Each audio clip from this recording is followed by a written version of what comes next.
Hello दोस्तों, तो आज हम बात करने वाले हैं इंडिया के एक सबसे बड़े और सबसे इम्पॉर्टेंट सेक्टर के बारे में जो हमारी जीडीपी में लगभग 6.5% का कंट्रीब्यूशन करता है और जिसमें लगभग 40 लाख यानी 4 मिलियन के करीब लोग काम करते हैं और जो 4 मिलियन लोगों को एम्प्लॉयमेंट कर देता है वो है टेलीकम्युनिकेशन यानी टेलीकॉम सेक्टर। तो आइए आज हम इसी के बारे में बात करते हैं, तो वीडियो में लास्ट तक बने रहिएगा।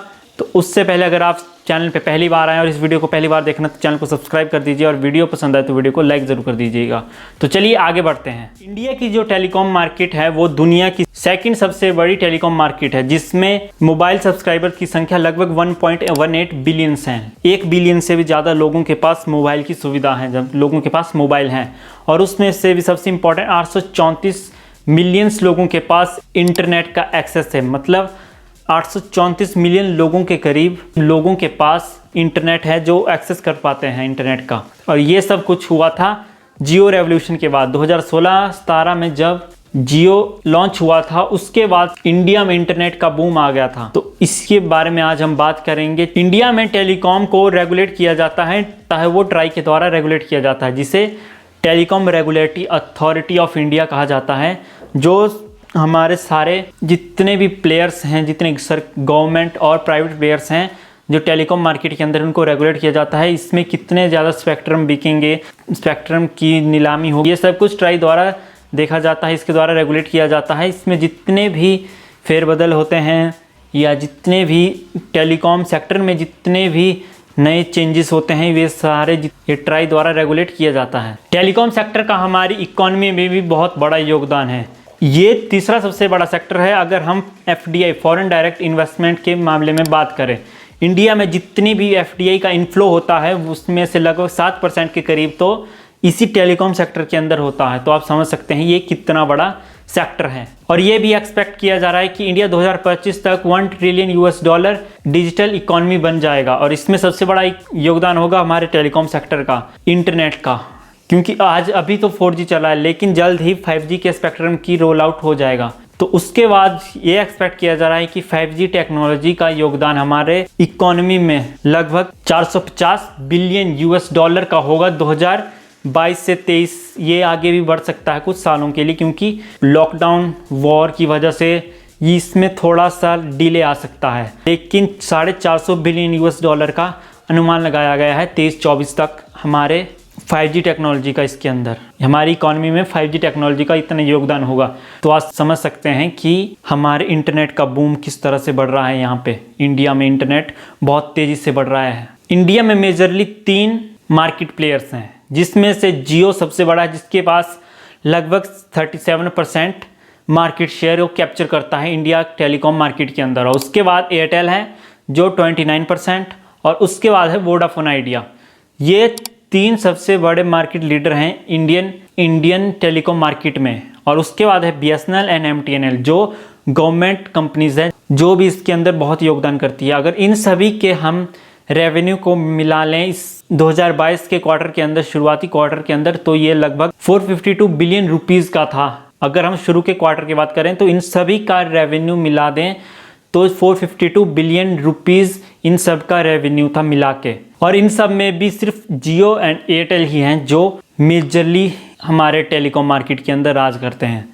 और इसमें से भी सिर्फ एयरटेल ही बच पाया, सर्वाइव कर पाया सही ढंग से जब जियो रेवोल्यूशन आया था 2016-17 के अंदर। और बाकी कंपनियों का तो जियो ने सफाया कर दिया था अपने जियो रेवोल्यूशन के बाद, तो क्योंकि जियो ने अपने इंटरनेट पैक्स को इतना सस्ता कर दिया। शुरू में तो ये फ्री में काम करते थे, जिसके कारण बाकी कंपनियों के सब्सक्राइबर बेस कम होता गया और इनका सब्सक्राइबर बेस बढ़ता गया, जिनके कारण इनके रेवेन्यू प्रॉफिट्स में बहुत कमी आई और इनके ऊपर डेट्स बढ़ते गए, जिसके कारण कई कंपनियां तो ख़त्म भी हो गई थी और कर्जे में डूब के ख़त्म हो गई थी कई कंपनियां तो इसके बाद। तो चलिए आगे बात करते हैं। और यही नहीं, इंडिया यहीं पर रुकने वाला है।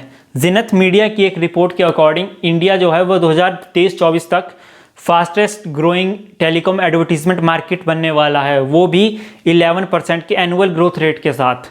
तो इसकी ग्रोथ हो रही है सेक्टर के अंदर, ठीक है। इंडिया में खासकर ज़्यादातर हो रही है क्योंकि लोगों के पास इंटरनेट का एक्सेस भी मिल रहा है, क्योंकि बहुत सारे लोगों के पास अभी भी इंटरनेट का एक्सेस नहीं है और अभी भी उनको इंटरनेट का एक्सेस अब मिल रहा है जियो के कारण।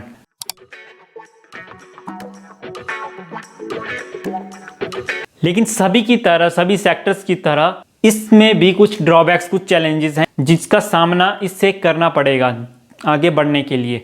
सबसे पहला जो चैलेंज है वो है हाई राइट ऑफ वे, यानी रॉव। ये रॉव राइट ऑफ वे है क्या? देखिए, जब कंपनीज फाइबर्स को बिछाती है, फाइबर की लेइंग करती है, तो जिस स्टेट के अंदर ये होता है वो स्टेट की गवर्नमेंट एक अमाउंट चार्ज करती है, लेकिन ये अमाउंट बहुत ज़्यादा होता है जिसके कारण कॉस्ट बढ़ जाती है और ये आगे कंपनीज आगे बिछाना भी कम करती है। बिछाती तो है फाइबर्स को, लेकिन इतना नहीं हो पाता, जिसके कारण कॉस्ट बढ़ने के कारण ये सब कुछ होता है और ये कॉस्ट आगे इंक्लिकेट होती रहती है, आगे बढ़ती रहती है। तो ये तो सबसे बड़ा चैलेंज हो गया, क्योंकि अमाउंट हाई है, इसके लिए सरकार को अपने अमाउंट को कम करना पड़ेगा जो चार्ज अमाउंट है। और दूसरा है फिक्स लाइन की पेनिट्रेशन का बहुत कम होना इंडिया में। तो अगर हम बात करें, इंडिया में सिर्फ 25% ऐसे टावर हैं जो फाइबर्स नेटवर्क के साथ कनेक्टेड है, लेकिन अगर हम बात करें कुछ डेवलप्ड कंट्रीज़ की तो ये आंकड़ा 70% के करीब है। चाइना में भी ये बहुत आगे है इंडिया से, ये भी 70% के करीब है चाइना में भी। इसका भी हमें ज़्यादा से ज़्यादा टावर्स को इसके साथ, फाइबर्स के साथ जोड़ना पड़ेगा ताकि सभी लोगों के पास ब्रॉडबैंड की सुविधा पहुंच सके।